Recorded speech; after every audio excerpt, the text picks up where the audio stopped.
Kalau aku sih dari sisi ibadah ya. Jadi dulu sebelum masuk asrama Kadar Surau tuh aku susah banget sholat subuh berjamaah di masjid karena nggak ada yang bangunin.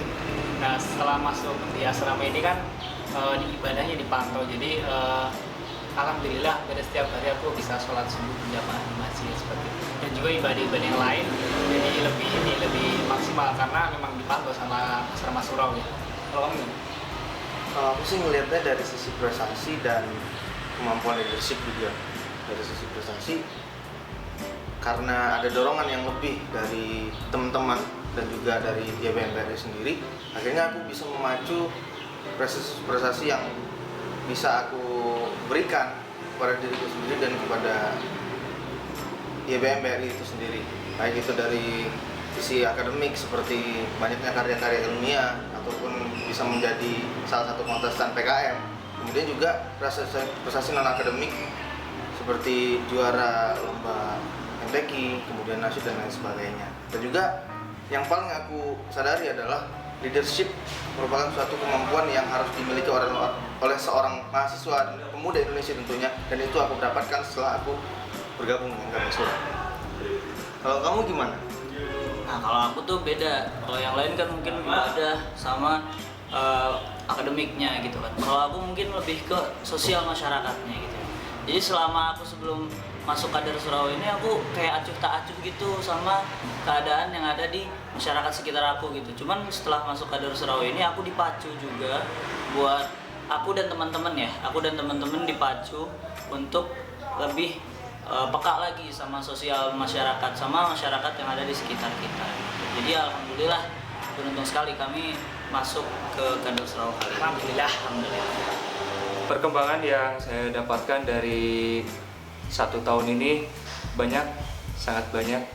Yang pertama dari mulai beribadah, biasanya kalau misalkan berjamaah banyak yang bolong, sekarang bolongnya jadi sedikit. Terus dari segi mengaji, biasanya kalau misalkan 1 halaman, sekarang mungkin 1 hari bisa 2 halaman.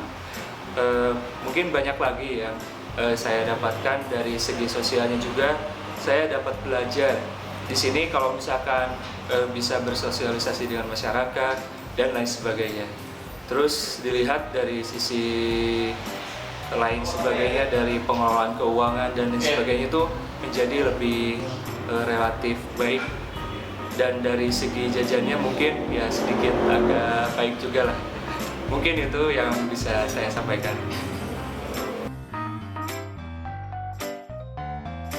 Jadi yang pertama tuh ada bimbel. Bimbel ini sebagaimana bimbel kita ngajar anak-anak. Ini ada terdiri dari beberapa kelas. Kurang lebih muridnya ada sekitar 20 orang. Dari teman-teman SD dan juga ada beberapa teman-teman SMP.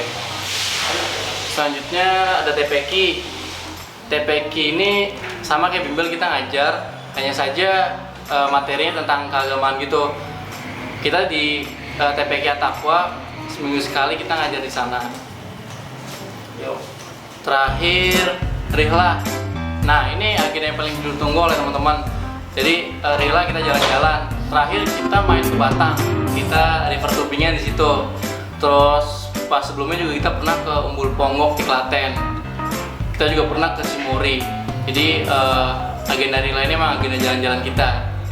Terus ada agenda rutin yang biasanya kita lakukan setiap pagi, yaitu adanya majelis pagi. Nah di majelis pagi ini biasanya itu kita melaksanakan agenda berupa pembacaan masyurat, kemudian pembacaan hadis, dan kemudian setoran hafalan gitu. Kemudian selanjutnya ada program tahsin yang kita laksanakan rutin sekali seminggu. Nah ini kita minta bantuan kepada salah satu dari imam besar Maskam, yaitu Ustadz Yasir, yang tentunya sudah tidak diragukan lagi kredibilitas dan kemampuannya. Kemudian yang terakhir ada Riyadhah, yaitu agenda olahraga yang biasa kita laksanakan rutin 1 bulan sekali gitu. Jadi biasanya itu kita melaksanakan agenda berupa futsal dan juga renang.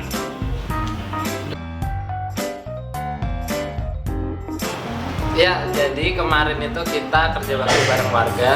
Yang pertama, kita membantu membersihkan masjid sebelum Ramadan. Dan yang kedua, kita membantu mengecat jalan ketika 17 Agustus. Dan program kemarin itu kita melaksanakan bela diri taekwondo yang kita laksanakan rutin seminggu sekali untuk sebagai sarana olahraga kader Surau. Apalagi tuh? Oh ya, jadi kita kemarin mengundang dosen setiap 2 minggu sekali di pagi hari untuk memberikan kajian serta inspirasi bagi kader Surau. Selanjutnya ada silaturahmi, di mana pada liburan panjang kita berkunjung ke rumah teman-teman kader Surau yang terdekat dari RLU di Semarang ini. Nah, baru kemarin aja nih kita ada event 17 Agustusan. Di sana kita menjadi panitia bersama Karang Taruna yang kegiatannya ada lomba untuk anak-anak, lomba untuk orang tua, dan juga diawali dengan jalan sehat. Apalagi ya, Sur? Iya, kita juga kemarin satu tahun kemarin itu ngelakuin cara sehat. Cara sehat itu kegiatan berkumpulnya kader Surau Nasional untuk pemaparan program YBM untuk kader Surau setahun ke depannya.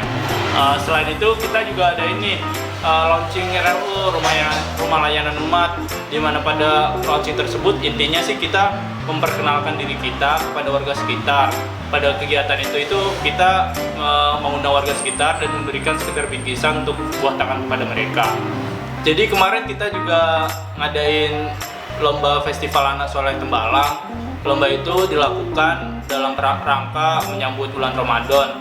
Kegiatan itu untuk teman-teman anak-anak TPA yang ada di Tembalang dan sekitarnya.